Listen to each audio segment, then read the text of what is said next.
लोग दुनिया को जानने की बात तो करते हैं, पर स्वयं को नहीं जानते। जानते ही नहीं, बल्कि जानना भी नहीं चाहते। खुद को जानना ही दुनिया की सबसे बड़ी नियामत है। जो खुद को नहीं जानता, वह भला दूसरों को कैसे जानेगा? दूसरों को भी जानने के लिए पहले खुद को जानना आवश्यक है। इसलिए बड़े महानुभाव गलत नहीं कह गए हैं कि जानने की शुरुआत खुद से करो। नमस्कार मित्रों, बुद्ध भाव चैनल पर आपका स्वागत है। तो चलिए शुरू करते हैं। एक समय की बात है, शहर में रहने वाला शंभू नाम का एक लड़का अपनी जिंदगी से बहुत निराश था। उसकी निराशा का कारण यह था कि अब वह कुछ भी नहीं कर रहा था। उसके माँ बाप उसे ताने मारते हैं कि तेरे सारे मित्र कुछ ना कुछ कर रहे हैं, लेकिन तू अभी भी घर में ही पड़ा रहता है। उसके सभी मित्र उसका मजाक बनाते रहते। कहीं जाता तो लोग उससे पूछते कि क्या कर रहे हो। उसे यह बताने में बड़ी शर्म आती कि अभी वह कुछ भी नहीं कर रहा है। धीरे धीरे उसने रिश्तेदारों के यहाँ जाना और लोगों से मिलना जुलना बंद कर दिया। वह ज्यादातर समय अपने घर में बैठा रहता या अकेले में रोता, भगवान को कोसता और अपनी किस्मत को दोष देता। अब उसे अपनी जिंदगी बोझ सी लगने लगी थी। कभी कभी सोचता कि जब वो कुछ करने के लायक है ही नहीं, तो फिर उसे जिंदा रहने का क्या फायदा, उसे तो मर जाना चाहिए। एक दिन वह अपने शहर की एक सड़क से गुजर रहा था। तभी उसने देखा कि एक बौद्ध भिक्षु दुख के ऊपर प्रवचन दे रहे हैं। वह भी उस भीड़ में जाकर बैठ गया और बौद्ध भिक्षु के प्रवचन सुनने लगा। बौद्ध भिक्षु बोल रहे थे, दुख एक गुरु की भांति होता है जो हमें जीवन की सच्चाई दिखाता है और हमें सही से जीवन जीने का तरीका सिखाता है। आप चाहे तो अपने दुख रूपी गुरु से जीवन जीना भी सीख सकते हैं और चाहे तो उस दुख में डूबकर बैठकर रो भी सकते हैं। शंभू भी बौद्ध भिक्षु की ये सारी बातें ध्यान से सुन रहा था, लेकिन उसे बौद्ध भिक्षु की ये बातें सही नहीं लगी। उसने खड़े होकर कहा कि दुख कुछ भी सिखाकर नहीं जाता, सिर्फ पीड़ा देकर जाता है। दुख की पीड़ा अनंत होती है। ऐसा लगता है इसके बाद कुछ भी नहीं होने वाला है, कुछ भी नहीं मिलने वाला है। मृत्यु भी उसके सामने छोटी लगने लगती है। बौद्ध भिक्षु ने कहा, आखिर तुम्हारा दुख क्या है? इस सवाल पर उसने अपना सारा दुख बौद्ध भिक्षु के समक्ष कह सुनाया और पूछा, क्या आपके पास मेरे दुख का कोई समाधान है? यह सुनकर बौद्ध भिक्षु मुस्कुराए और बोले कि अभी तुम जाओ और जिस दिन तुम्हारे जीवन में सच्चा दुख आएगा उस दिन मेरे पास आना, मैं तुम्हारे दुख का समाधान अवश्य करूंगा। इतना कहकर बौद्ध भिक्षु वहां से चले गए। शंभू ने सोचा, क्या मेरा दुख सच्चा नहीं है? क्या जिस दुख से मैं गुजर रहा हूँ वह झूठा है? कोई भी मेरे दुख को नहीं समझता। जब माँ बाप ही नहीं समझ पाए तो बौद्ध भिक्षु क्या समझेंगे? अपने दुखों से परेशान होकर शंभू ने एक निर्णय लिया कि अब वह कुछ करके दिखाएगा। उसने शहर में एक छोटा सा व्यापार शुरू किया, पर उसमें सफलता नहीं मिल रही थी। लेकिन उसके घर वाले खुश थे कि वह कुछ तो प्रयास कर रहा है। वह अपने व्यापार में जुटा रहा और धीरे धीरे सफलता भी मिलने लगी। फिर उसने रफ्तार पकड़ ली। सिर्फ 3 साल के अंदर ही एक बड़ा व्यापारी बन गया। अब चारों तरफ ऐसे बहुत से लोग थे जो उसकी चिंता करते थे, उसे पसंद करते थे, उसके काम की प्रशंसा करते थे। अब उसके घर वाले भी उसकी प्रशंसा करते थकते नहीं थे। दिन प्रतिदिन उसके मित्रों की संख्या बढ़ती जा रही थी। अब वो अपनी जिंदगी से बहुत खुश था। उसके कुछ मित्रों ने उसे सलाह दी कि जब तुम बड़े व्यापारी बनकर इतना खुश हो तो सोचो, अगर तुम इस नगर के, इस राज्य के सबसे बड़े व्यापारी बन जाओगे तो तुम्हारे पास कितना सुख होगा, कितने लोग तुमसे जुड़ना चाहेंगे, तुम्हारा कितना यश फैलेगा। स्वयं राजा भी तुमसे मित्रता करना चाहेंगे और जरूरत पड़ने पर तुमसे धन उधार लेंगे। मित्रों की बात शंभू के मन में घर कर गई। अब उसने और भी धन कमाने का प्रयास शुरू कर दिया, लेकिन उसे यह सब बहुत जल्दी चाहिए था। वह सब कुछ प्राप्त करने में अपना ज्यादा समय बर्बाद नहीं करना चाहता था। इसलिए उसने ऐसी भी कार्य करने शुरू कर दी जो उचित नहीं थे। उसने बड़ी मात्रा में अपने मित्रों से उधार लेना शुरू कर दिया और ज्यादा मुनाफा कमाने के लालच में अपने सामान में मिलावट करने लगा। वह दूसरे व्यापारियों के खिलाफ षड्यंत्र रचने लगा, वह उन्हें डराने धमकाने लगा। जैसा जैसा उसके मित्र कहते गए वह वही करता गया। वह इन तरीकों से ज्यादा धन तो कमा रहा था, लेकिन अब उसके जीवन में सुकून नहीं था।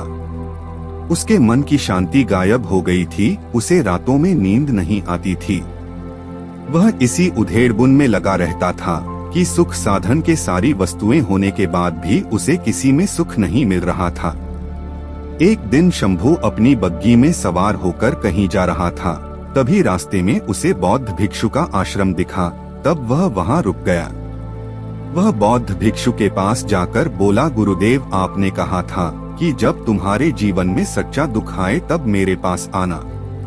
मैं अब बहुत ही दुखी हूँ, मेरे रातों की नींद गायब हो गई है, मुझे कहीं सुकून नहीं मिल रहा है। इस तरीके से शंभू ने अपनी सारी समस्या बौद्ध भिक्षु के सामने कह सुनाई। तब बौद्ध भिक्षु ने कहा, जब तुम मुझसे पहली बार मिले थे तब भी तुम किसी दुख में थे, तुमने उस दुख से क्या सीखा? शंभू ने कहा, मैंने सीखा कि सिर्फ सोचने और चिंता करने से कुछ नहीं होता। अपनी सोच को सच करने के लिए काम करना पड़ता है, और सिर्फ काम करने से भी कुछ नहीं होता, अपने कर्म को अंतिम पड़ाव तक ले जाना भी आवश्यक होता है। चाहे रास्ते में कितनी मुश्किलें आए, मन कितना ही निराश हो, चाहे ये लगे कि अब आगे कुछ नहीं होने वाला है, तब भी यह मानकर चलें कि मैं जो कर रहा हूँ उसमें मैं अवश्य सफल होऊंगा। लोग सिर्फ सफल व्यक्ति को सम्मान देते हैं, फिर चाहे कोई कितना अच्छा क्यों ना हो, वह लोगों की नजरों में बोझ ही होता है। यह सब सुनकर बौद्ध भिक्षु मुस्कुराए और बोले, यह असली दुख नहीं है। जब तुम्हारे जीवन में असली दुख आए तब मेरे पास आना, मैं उसका समाधान अवश्य करूंगा। शंभू ने जाते समय बौद्ध भिक्षु को सोने के सिक्कों से भरा एक घड़ा भेंट किया। घड़ा देखकर बौद्ध भिक्षु ने कहा, यह मेरे किसी काम का नहीं, इसे उस पेड़ के नीचे गड्ढा खोदकर दफना दो। शंभू ने बौद्ध भिक्षु के कहे अनुसार घड़े को पेड़ के नीचे दफना दिया और वहां से चला गया। कुछ दिनों तक व्यापार अच्छी तरक्की कर रहा था, लेकिन गलत व्यापार की वजह से धीरे धीरे उस व्यापार में घाटा होने लगा। उसकी सारी धन संपदा धीरे धीरे खत्म होने लगी और एक दिन ऐसा आया जब उसके पास कुछ भी नहीं बचा। वह कर्जे से बंध चुका था, लेकिन वह निश्चित था क्योंकि उसने सारा कर्ज अपने मित्रों से ही लिया था। वह सोचता था कि उसके मित्र बुरे समय में उसका साथ देंगे, लेकिन ऐसा कुछ भी नहीं। बुरा समय आते ही मित्रों ने अपना उधार मांगना शुरू कर दिया। उधार वापस न मिलने पर जान से मारने की धमकियां भी देने लगे। उसके चाहने वाले सब उससे दूर हो गए। उसके मित्र जो उसके साथ मौज मस्ती करते थे अब उससे दूर भागने लगे। उसके परिवार वाले उसके गलतियां और कमियां गिनाने लगे। उसकी सारी संपत्ति नीलाम हो गई, उसके पास कुछ भी नहीं बचा। उसने अपने पिता से सहायता मांगी तो पिता ने कहा, मेरे पास यह थोड़ी सी संपत्ति है, अगर मैं यह भी तुम्हें दे दूंगा तो मैं तुम्हारी माँ को कहाँ रखूंगा? यह संपत्ति हमारा आखिरी सहारा है। शंभू के भीतर बहुत गहरा दुख था। उसके आसपास कोई भी नहीं था जो उसके दुख को समझ सके, उसे संभाल सके। लोगों से मिले धोखे और विश्वासघात की वजह से वह अंदर तक टूट गया। उसे लगने लगा कि अब जीने का क्या मतलब, अब तो मृत्यु ही एकमात्र सहारा है। वह आत्महत्या करने के लिए पहाड़ी की ओर जा ही रहा था, तभी उसे याद आया कि बौद्ध भिक्षु ने कहा था, जब तुम्हारे जीवन में असली दुख आए तब मेरे पास आना। शंभू बौद्ध भिक्षु के पास गया और अपना सारा दुखड़ा उन्हें सुनाया। आंखों में आंसू भरकर बोला, मेरे दुख का समाधान कीजिए महात्मन। तब बौद्ध भिक्षु ने कहा, जब तुम्हारे जीवन में असली दुख आए तब मेरे पास आना, मैं उनका समाधान अवश्य करूंगा। शंभू ने कहा कि अभी जो मेरे जीवन में घट रहा है, क्या वह दुख नहीं? आखिर असली दुख होता क्या है? बौद्ध भिक्षु ने कहा, सबसे पहले तुम मुझे यह बताओ, इस दुख से क्या सीख मिली? शंभू ने कहा कि मैंने सीखा कि जो लोग हमारी सफलता, हमारी तरक्की की वजह से हमारे जीवन में आए हैं, वह हमें धोखा अवश्य देंगे, क्योंकि बुरे समय में हमारे साथ खड़े नहीं होंगे। वह केवल अच्छे समय में हमारा फायदा उठाएंगे और बुरे समय में छोड़कर चले जाएंगे।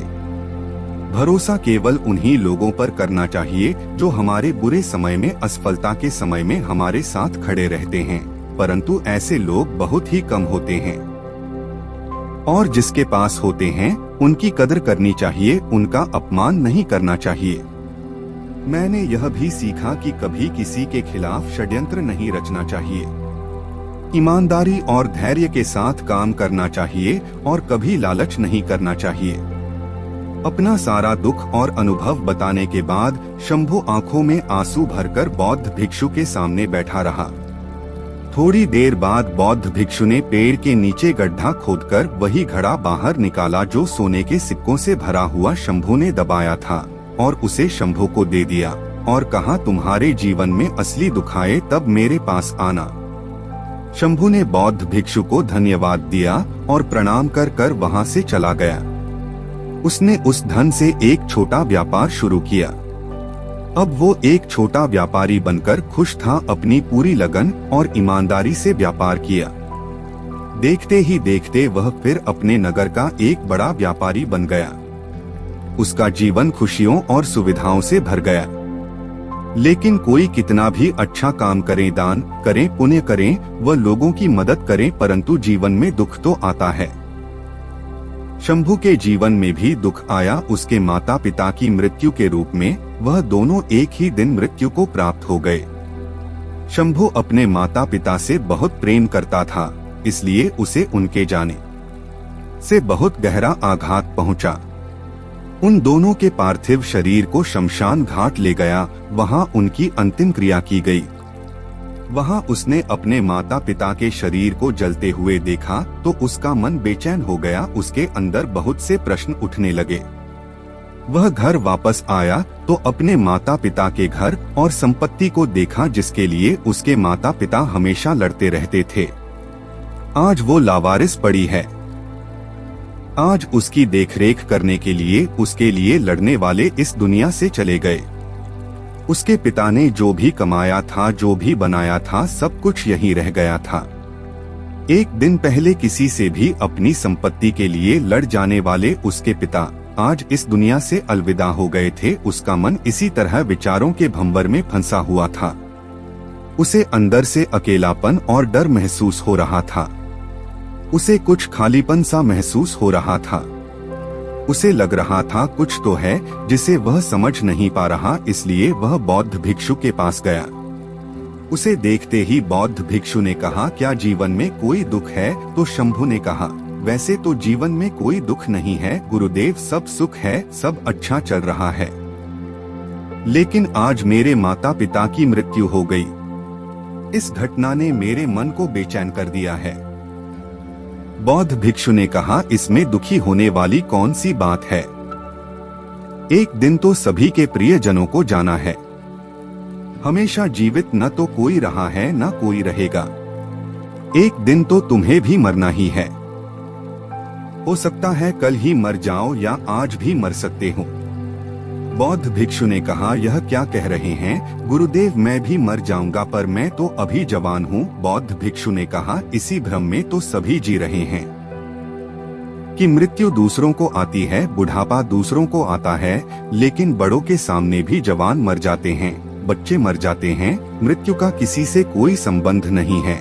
यह तो सब को अपना दास बना लेती हैं। बौद्ध भिक्षु की यह बात ही शंभु के मन में घर कर गई। वह चुपचाप वहां से चला गया, लेकिन उसका मन अब भी बेचैन था, अब भी परेशान था। वह कुछ खालीपन सा महसूस कर रहा था। वह पूरे दिन अपने बारे में सोचता रहा कि वह इस दुनिया में क्यों आया है। क्या सिर्फ चीजों को उपयोग करना और मरना ही जीवन का लक्ष्य है? ऐसे बहुत से प्रश्न उसके मन में लगातार उठ रहे थे, लेकिन उसका उत्तर नहीं मिल पा रहा था। उसका दुख दिन प्रतिदिन बढ़ता जा रहा था। कुछ दिनों बाद वह फिर बौद्ध भिक्षु के पास पहुंचा और बोला, गुरुदेव, मैं बहुत दुखी हूँ। मैं यह नहीं जान पा रहा हूँ कि मैं कौन हूँ, इस दुनिया में क्यों आया हूँ। यह सुनकर बौद्ध भिक्षु मुस्कुराए और बोले, आज पहली बार तुम्हारे जीवन में सच्चा दुख पैदा हुआ है। वास्तव में यही वह दुख है जो दुख कहलाने के लायक है, कि हमें पता नहीं कि हम कौन हैं, क्यों आए हैं, क्या करना है, कैसे करना है। शंभु ने कहा, गुरुदेव मेरे दुख का समाधान कीजिए। बौद्ध भिक्षु ने कहा, हम सभी इंसान जीवन भर क्या इकट्ठा करते हैं? शंभु ने कहा कि हम सभी इंसान जीवन भर धन संपत्ति मान सम्मान परिवार मित्र शत्रु पद प्रतिष्ठा यह इकट्ठा करते हैं। बौद्ध भिक्षु ने कहा कि क्या इन इकट्ठा हुई सभी चीजों में से एक भी चीज साथ ले जाया जा सकती है? शंभु ने कहा, नहीं गुरुदेव, इनमें से कुछ भी साथ नहीं ले जाया जाता। मेरे माता पिता के साथ कुछ नहीं गया, सब कुछ यहीं छूट गया है। परिवार संपत्ति सब कुछ। तब बौद्ध भिक्षु ने कहा, अब मेरी बातों को ध्यान से सुनना। इस दुनिया में हमें जो इकट्ठा करना है वह हम इकट्ठा नहीं करते। कुछ चीजें जो हमारे सामने होती है लेकिन हम उन्हें देखने का प्रयास नहीं करते। इस दुनिया में हमें जिस चीज को इकट्ठा करना है वह हम खुद है। हमें खुद को इकट्ठा करना है ताकि जब मृत्यु हो तो हम एक हो सके और स्वयं को पहचान सके। हम भीतर से भरे हुए हैं, प्रेम में, नफरत में, क्रोध में, जलन में, धन में, संपत्ति में, पद में, प्रतिष्ठा में, मान में, पहचान में, धर्म में, जाति में। ऐसे ही सैकड़ों हजारों चीजों और वासनाओं से हम भरे हुए हैं। हम टुकड़ों में जीवन जी रहे हैं। इस बात की वजह से हमारी चेतना कभी एक नहीं हो पाती। हमारी चेतना बिखर गई है। इसलिए हमारे पास इतना समय नहीं है, इतनी भी ऊर्जा नहीं कि हम मुड़कर एक बार अपने भीतर देख सकें। वास्तव में जिस धन की कमी, सुविधाओं की कमी, मान सम्मान की कमी को लोग दुख समझते हैं और जीवन भर उसे दुख बोलकर रोते रहते हैं, उनका समाधान खोजने का प्रयास करते हैं, उन्हें उनका समाधान कभी मिलेगा ही नहीं, क्योंकि जिन्हें लोग कहते हैं वह असली दुख है ही नहीं। वह तो सिर्फ इंसान की चाहत है, उसकी इच्छा है, जिसकी पूर्ति कभी नहीं की जा सकती। इसलिए यहाँ व्यक्ति को ऐसे दुखों का कभी समाधान मिलता ही नहीं। इन सबसे ऊपर अगर अपने दुखों का परम समाधान चाहिए तो सबसे पहले अपने आप को इकट्ठा करो। अपनी ऊर्जा को इस संसार से वापस खींचो और एकत्रित कर अपने ऊपर ध्यान दो, खुद पर ध्यान लगाओ। पहले अपने आप को पहचान लो, ऐसे ही बिखरते हुए मत चलो। शंभु ने कहा, क्या गुरुदेव हमें यह संसार छोड़ देना चाहिए? अपनी सभी इच्छाओं को मार देना चाहिए? किसी से प्रेम नहीं करना चाहिए, धन संपत्ति इकट्ठा नहीं करना चाहिए, मान सम्मान की आशा छोड़ देनी चाहिए? बौद्ध भिक्षु ने कहा, एक बिखरे हुए मनुष्य के अंदर से कामनाएं, इच्छाएं और वासनाएं ऐसे ही निकलती है जैसे पहाड़ से कोई पत्थर गिर रहा हो, जिस पर पहाड़ का कोई नियंत्रण नहीं है, सिवाय देखने, परेशान होने और कुछ खोने के। इसी प्रकार एक बिखरे हुए मनुष्य की इच्छाएं अनियंत्रित और दुखदायी होती है। उसका अनियंत्रित मन कुछ अपेक्षाएं और कल्पना करता रहता है और दुखी होता रहता है। लेकिन जब व्यक्ति एकत्रित हो जाता है तो जो भी करता है उसके नियंत्रण में करता है। शंभु ने कहा, गुरुदेव आपने मेरे सच्चे दुख का समाधान कर दिया। आपका बहुत बहुत धन्यवाद। मैं खुद को एकत्रित करने का प्रयास करूंगा। बौद्ध भिक्षु ने कहा, मानव शरीर में बहुत ऊर्जा है, बहुत शक्ति है, पर यह बेकार के कामों में बनकर रह गई है, व्यर्थ के चीजों में लगी रहती है। यह ऐसा है कि जैसे एक अत्यंत शक्तिशाली मशीन किसी बच्चे के हाथ में दे दी गई हो और बिना सोचे समझे, बिना किसी नियंत्रण और जानकारी के बस इस शक्ति को कहीं भी बर्बाद कर रहा है। इसलिए अपनी चेतना के सत्य पर ध्यान दें और इसे एकत्रित करें। शंभु को अपने प्रश्नों का उत्तर मिल चुका था। उसने बौद्ध भिक्षु को धन्यवाद किया और वहां से चला गया। आज की कहानी से आपको क्या शिक्षा मिली, एक बार कमेंट में जरूर लिखें। और अगर आप भी बुद्ध के विश्वासी हैं तो चैनल को सब्सक्राइब कर लीजिए। मिलते हैं फिर से बुद्ध भाव की नई प्रस्तुति के साथ। तब तक के लिए नमस्कार।